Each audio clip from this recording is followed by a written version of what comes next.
Alright, welcome back. I believe this thing's recording. I guess I should have looked at that before I put it on my head, huh? So let's see here. Okay, yeah, we're recording. Alright, so I went and got some washers, like I mentioned in the last video, for the fuselage bolts. Just went to Lowe's, picked these guys up, and putting a little Loctite on them.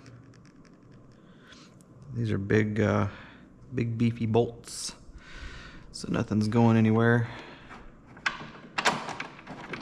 You don't need as big as washers, but they didn't really have anything in a slightly smaller. It was either too small or way too large. So I got these guys.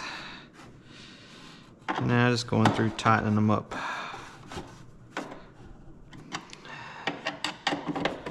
You have 4, 2 on bottom, 2 on top.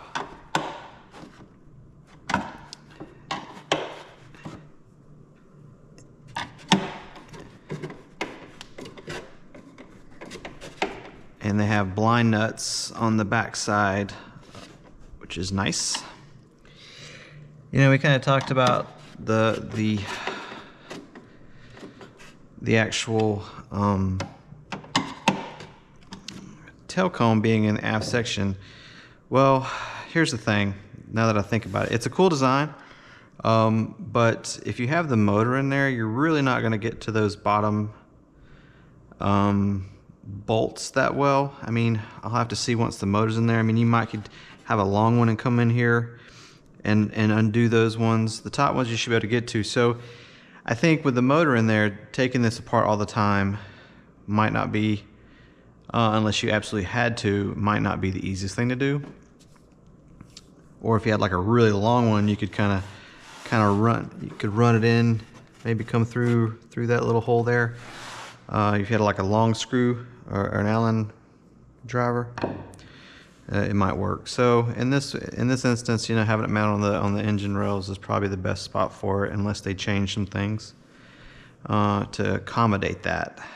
So anyways, but that is in. I've also put the 4 screws in for the pipe, so it's hard mounted, and the engine is right here,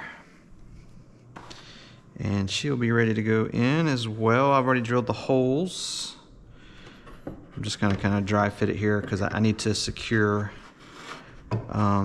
the wires before I put the motor in.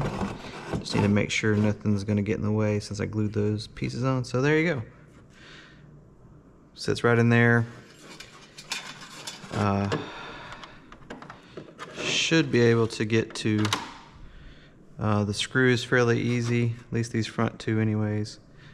And there you go. And yeah, as you can see, its alignment's pretty good there. And when I looked at it from behind, I may need to shift the pipe that way just a hair, but that's easy to do because there is some space.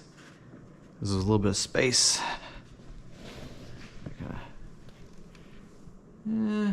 It's pretty close. I don't know if that's enough to even worry about, honestly. It's obviously the pipe needs to go that way, just a tad. But I really don't know if I'm going to fool with that.